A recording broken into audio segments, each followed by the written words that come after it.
میرے معزز اور اسلامی بھائیوں، لوگ یہ کہتے ہیں کہ مولانا لوگ روتے کیوں ہیں؟ یہ دعوت اسلامی میں یہ مدنی چینل پر بیٹھ کر لوگوں کو دکھا کر یہ روتے کیوں ہیں؟ یہ رونے سے فائدہ ان کو کیا ملتا ہے؟ یہ لوگوں کو دکھاتے کیوں ہیں؟ میں تو یہ بات کہنا چاہوں گا کہ آپ کون ہیں؟ Who are you? کسی پر حکم لگا دیتے ہیں کہ یہ دکھانے کے لیے یہ کام کر رہا ہے، بلکہ شریعت نے منع فرمایا ہے کہ ہمیں ایسا گمان نہیں رکھنا چاہیے۔ ہم کسی کے بارے میں یہ نہیں کہہ سکتے کہ وہ کس لیے یہ کام کر رہا ہے، بلکہ ہر جگہ ہمیں حسن ظن رکھنے کے لیے کہا گیا ہے۔ ایک جگہ لکھا ہوا ہے کہ اگر کوئی انسان کے منہ پر شراب لگی ہو نا، تو پھر بھی ہم یہ حکم نہیں لگا سکتے کہ اس نے شراب پیا ہے۔ تو ہم یہ کیسے کہہ سکتے ہیں کہ مولانا لوگ مدنی چینل پر بیٹھ کر رونے کی ایکٹنگ کرتے ہیں یا لوگوں کو دکھا کر روتے ہیں؟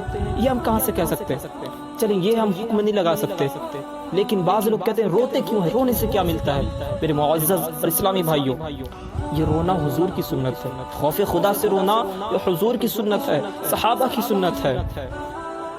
ایک حدیث میں ہے، حضرت سیدنا جریر بن عبداللہ رضی اللہ تعالی عنہ سے روایت ہے، نبیوں کے سرور، مدینے کے تاجور، محبوب رب اکبر صلی اللہ تعالی علیہ وسلم نے ہم سے فرمایا، میں تمہارے سامنے سورۃ التکاثر پڑھتا ہوں، یعنی الہاکم التکاثر، یہ جو 30ویں پارے میں یہ سورت ہے، میں پڑھتا ہوں، تم میں سے جو روئے گا وہ جنت میں داخل ہوگا۔ سبحان اللہ! میرے حضور صلی اللہ علیہ وسلم نے کیا ارشاد فرمایا، کیا بشارت دی کہ جو روئے گا وہ جنت میں داخل ہوگا۔ آج کچھ لوگ کہتے ہیں کہ یہ رونا کیسا ہے؟ مدینے کے نام پر رونا، اور پھر خوف خدا سے روتے ہیں لوگ۔ علماء کرام بہت جگہ آنسو نکل جاتے ہیں خوف خدا سے، عشق مصطفیٰ سے۔ فرمایا جو روئے گا وہ جنت میں داخل ہوگا، چنانچہ سرکار مدینہ صلی اللہ علیہ وسلم نے اسے پڑھا۔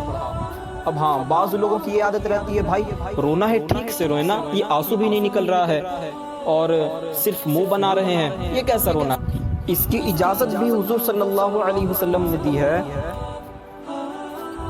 آگے لکھا ہوا ہے کہ چنانچہ سرکار مدینہ صلی اللہ علیہ وسلم نے اسے پڑھا، یعنی جو سورۃ التکاثر تھی اسے پڑھا۔ ہم میں سے کچھ تو روئے اور کچھ نہ رو پائے، ہے نا؟ جو نہیں رو سکے تھے انہوں نے عرض کیا، رسول اللہ صلی اللہ علیہ وسلم، ہم نے رونے کی کوشش کی مگر نہ رو سکے۔ سرکار نامدار صلی اللہ تعالی علیہ وآلہ وسلم نے فرمایا، میں تمہارے سامنے دوبارہ پڑھتا ہوں، جو روئے گا اس کے لیے جنت ہوگی، اور جو نہ رو سکے وہ رونے کی سی شکل ہی بنا لے۔ دیکھا میرے پیارے اسلامی بھائی، یعنی اگر کوئی رونے جیسی شکل ہی بنا لیتا ہے نا، پھر بھی مدینہ مدینہ ہے، یعنی اچھوں کی نقل تو اچھی ہوتی ہے نا۔ اگر ہم اچھے کی نقل کریں گے، یعنی کوئی انسان کسی عالم دین کی نقل کرے، اچھا آج ہماری حالت یہ ہے کہ ہم نقل کس کی کرتے ہیں؟ فلموں میں جو ایکٹرز رہتے ہیں اس کی نقل کرتے ہیں، اور ہمیں ذرا سا بھی احساس نہیں ہوتا کہ ہم کیا کر رہے ہیں۔ مطلب دنیا داروں کی تو ہم نقل کرتے ہیں، لیکن دین داروں کی نقل کرنے میں ہمیں شرم آتی ہے۔ کوئی امامہ لگاتا ہے تو بس تنقیدیں شروع کر دیتے ہیں، بھائی امامہ ہی کیوں لگاتے ہو، ٹوپی لگا لینا چاہیے تھا، ہے نا؟ کوئی صرف ٹوپی لگاتا ہے تو بھائی مولانا بنے رہتے ہو، کوئی داڑھی رکھ لیتا ہے تو بھائی حضرت ہی بن گئے ہو تم، یا عالم ہی صاحب بن گئے ہو، اندر تو کچھ ہے نہیں۔ بھائی ہمیں حکم دیا گیا ہے یہ کام کرنے کے لیے، اور آپ جو ایکٹریس کی نقل اتارتے ہیں وہ صحیح ہے نا؟ وہ صحیح ہے کیا؟ نہیں صحیح ہے۔ آپ اپنے دل سے ہی پوچھیں نا، آپ کیا کر رہے ہیں؟ اور یہ جو نقل کرتے ہیں رونے کی سی، اچھوں کی نقل اچھی ہوتی ہے نا؟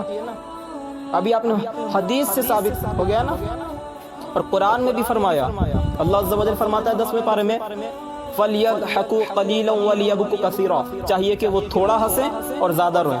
ہماری ہنسی تو آج رکتی نہیں ہے، اور ہمیں رونا بالکل نہیں آتا، کیونکہ ہمارے دل جو ہے نا، ہمارے دل سخت ہو گئے ہیں، ہنستے ہنستے ہمارے دل سخت ہو گئے ہیں۔ قرآن پاک میں ہے نا، ثُمَّ قَسَتْ قُلُوبُكُم مِّن بَعْدِ ذَلِكَ فَهِيَ كَالْحِجَارَةِ، یہ پہلے پارے میں ایک پوری آیت ہے، اس میں فرمایا گیا پھر تمہارے دل پتھر سے بھی زیادہ سخت ہو گئے۔ یعنی پتھر تو سخت ہوتا ہے نا، لیکن اس میں بھی ایک یہ کوالٹی رہتی ہے کہ پتھر پہ بھی پانی ٹپک ٹپک کر اس میں چھید کر دیتا ہے، لیکن ہمارے دل کیسے ہو گئے ہیں؟ ہمارے دل پتھر سے بھی سخت ہو چکے ہیں. ہمیں رونا کیا آتا ہے؟ ہمیں رونا ہی نہیں آتا ہے.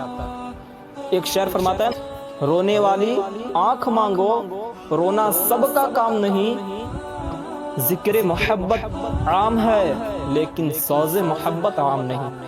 میرے میٹھے اور پیارے اسلام بھائی, تنقید کرنے سے پہلے نا ہم اپنے اندر جھانک لیں کہ میرے پاس علم کتنا, کس پر تنقید کر رہے ہیں. کوئی عالم دین ہے, کوئی حافظ قرآن ہے, اس پر تنقید کر رہے ہیں. اس سے زیادہ اگر ہمارے اندر علم ہوتا تو بھائی کہہ سکتے تھے ہاں ٹھیک تنقید ہے, لیکن نہیں.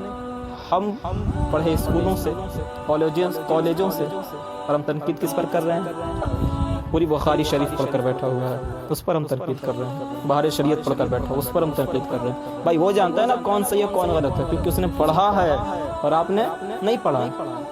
تو جب بھی ہم کسی پر تنقید کریں نا تو پہلے سوچ لیں اور رونے کی عادت بنائے. کم سے کم ہمارا یہ جو دل پتھر ہو گیا نا یہ پگھل جائے, ہے نا.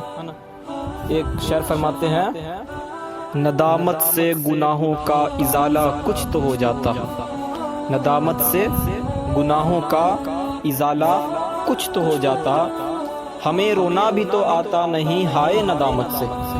تو میرے میٹھے اور پیارے اسلامی بھائیو, ہنسیں کم اور روئیں زیادہ.